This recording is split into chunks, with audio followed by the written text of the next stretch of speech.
Welcome back. I did some more updates to my office and the plants are coming along well. I found some white paint among my stash and I decided that I was going to put the ceiling of the office grow room as white.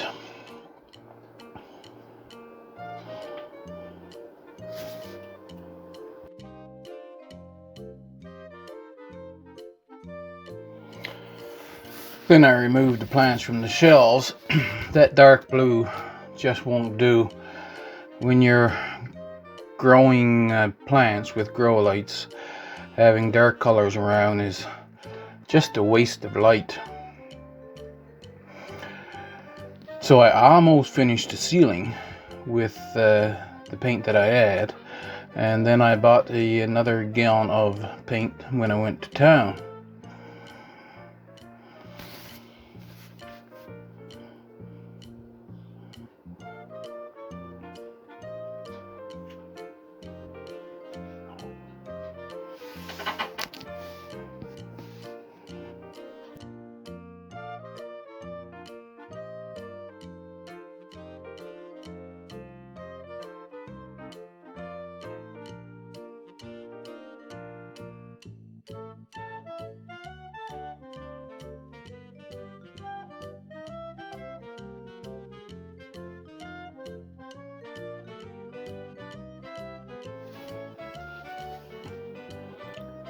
This is the first coat. Now, of course, we wouldn't expect any white paint to completely cover that dark blue with one coat.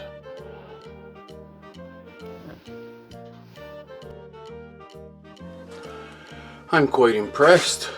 This wasn't expensive paint. $25 Canadian, and 2 coats covered that dark blue paint.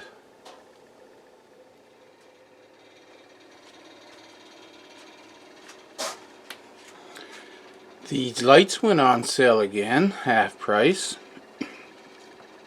I had a gift card for Christmas that I was waiting for them to go on sale. So I got 2 lights from that. And then I bought another 2. So 4 lights in all. I have 3 lights on each of these shelves now.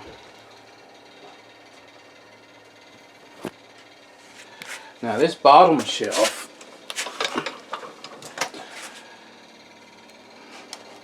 that's where I will be doing my starters, because it's difficult to get down underneath, and so I have to slide things in and out. I'll just put a full tray of seeds to start, and as soon as they're growing, then they'll move up to one of these other 2. But I do have a beautiful 3-layer grow shelf here with white in behind.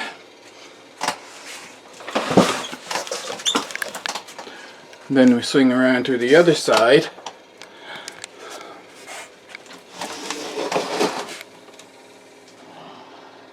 And this is where the taller plants will go.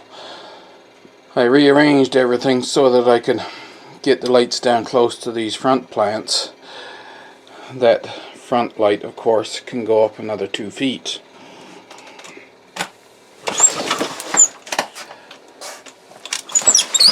And remember from my last video, the mink had destroyed the kill plants.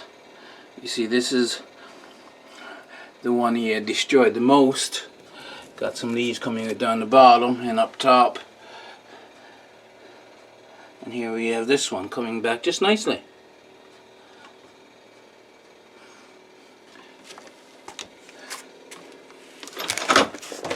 And look over here. Here's the cucumber plant that I showed you, said was coming along. It's flowering. There's no female flowers yet. It puts out a bunch of male flowers, same as it would do outside. But soon I'll be getting female flowers and pollinating those.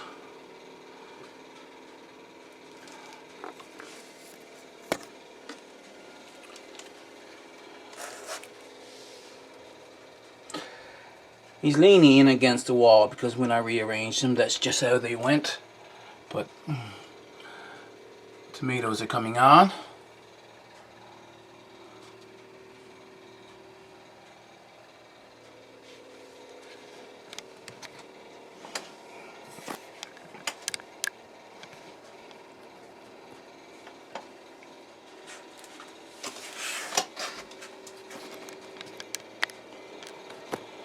And now, because most of us are, a lot of us creators, we watch each other's channels and wonder how things are done.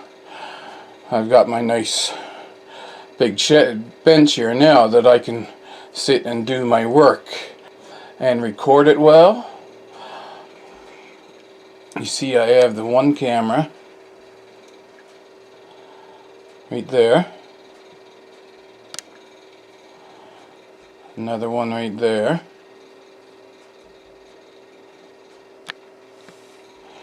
then if you look up, I have another one up there.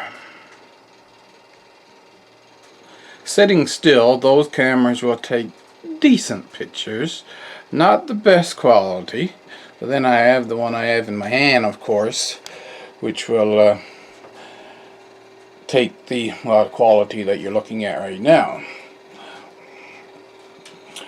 And with two monitors, this is for multitasking as well, because when you're editing your videos, sometimes you need to check through and scroll through pictures, so you need two different spaces to work with.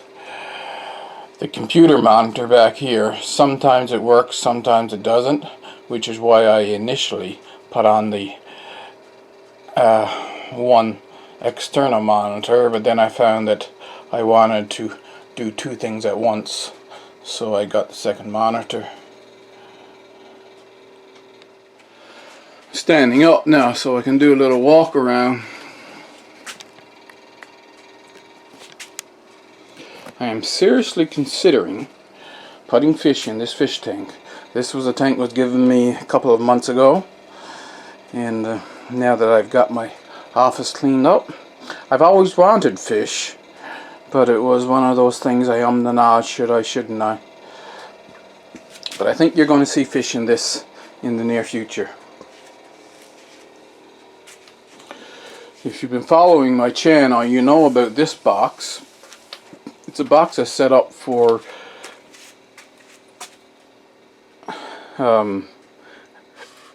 hatching out eggs. And I'm testing it right now to see what temperature I can get it up to. 44 degrees. I had a food dehydrator and it gave out, and about a second one, and that one gave out. So how does it go? Fool me once, shame on me. Fool me twice, shame on you. Something like that. So this thing is going to end up being a food dehydrator. Right now there's some sawdust in there from when I had little chicks in there. But you see that little rod right there? That's where the thermometer is reading the temperature from. So it's 44 degrees over there. It'll be warmer back here. And I'm going to put a stack on this side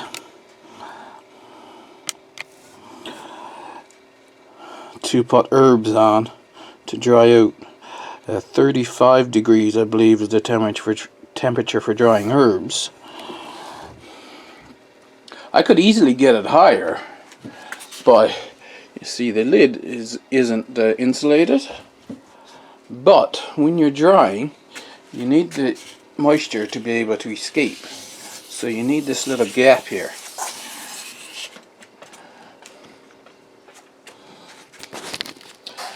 And that's where I adjust the temperature right there.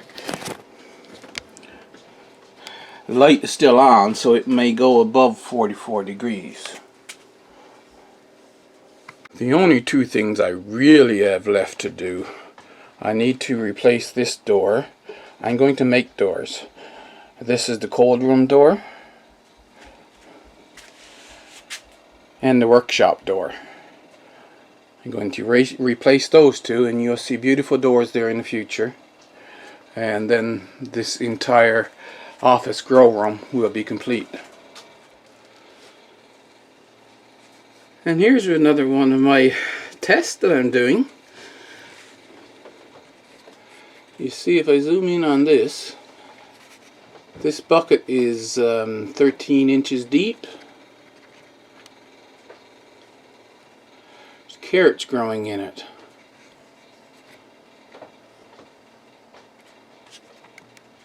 And down here is my little testing tray. This is a 200 cell flat, and the main reason for doing this was to test the germination rate of seeds. I think I might have showed you this in an earlier video, but I did take out these carrot seeds and transplant them using a little drill bit. When the soil is fairly firm,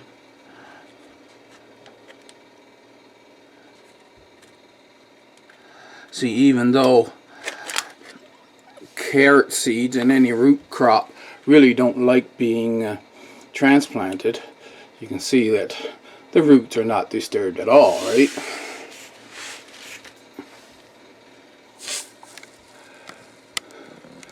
So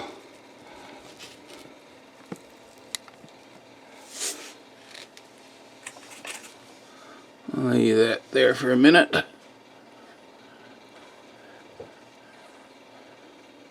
Poking a hole 2 inches over from the last one.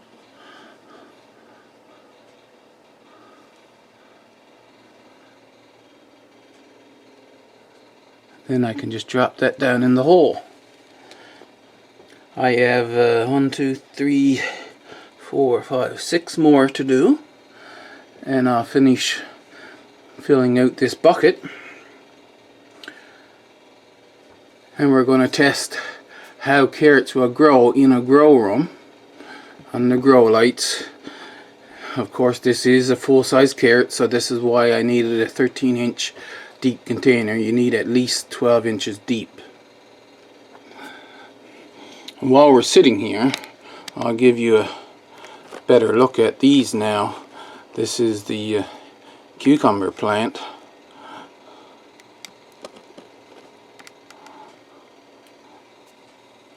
You can see there's masses of flowers. When I was moving things around here, I dropped the board on it.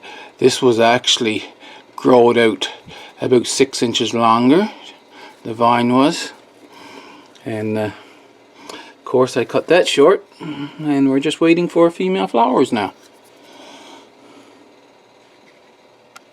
So now you're on the webcams. If you notice a difference in quality of the video, I am quite happy with this. I've tried several times doing microgreens, and I failed. Everybody, all the videos that I've watched, they take a tray and they sprinkle the seeds over the top of the soil base, and then they darken it out, let the seeds sprout, take it off, let them green up. It wasn't working for me. But you see this? These are, of course, this is kale and this is turnip. They've grown wonderfully. What I did, I put 1 seed in each cell of this 200 cell flat.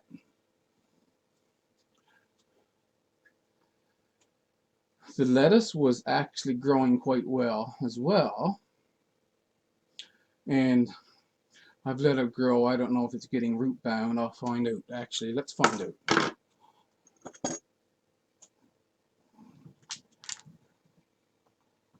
I'm having a little trouble with aphids. I went online and ordered some. I have white flies as well, they don't seem to be causing damage.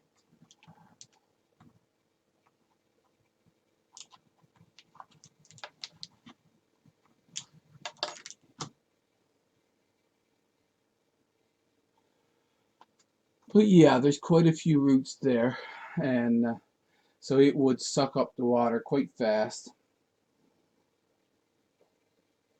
But they were growing nicely, so I could do just what I'm going to do here with the other ones now. I take a container,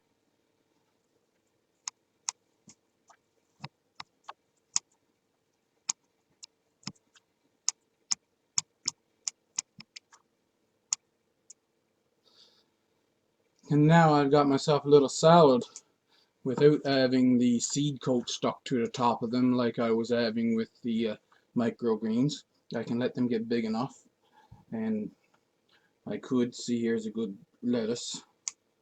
Might add the lettuce to it, and then I'll take the soil out, put it in compost, put new soil in, and reset it again. Transplanting them out like this, you have to have the soil, when you put soil in this, put it in quite firm.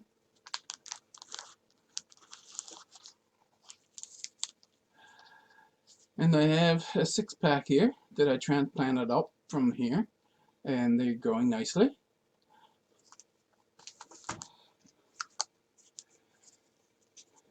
These are the red-rooted amaranth that I transplanted out.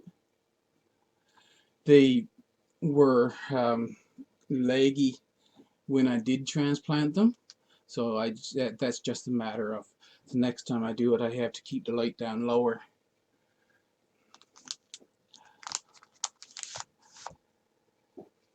As far as the California poppy goes, you can see one has died and the other 3 are struggling.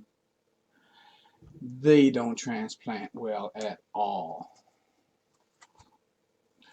So I'm going to try with the California poppy now.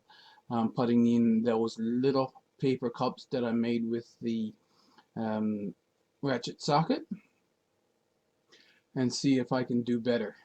I only have 1 California poppy here,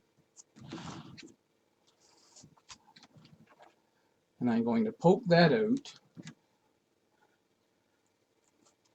and see, and put it in here where this one has died, and see if it stays alive.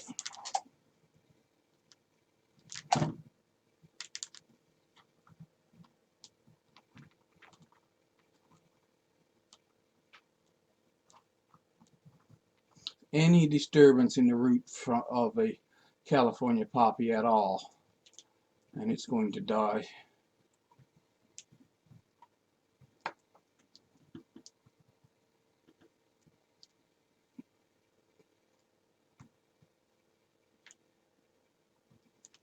Yeah, not going to do it. See? The soil fell apart on me, so I just have the plant.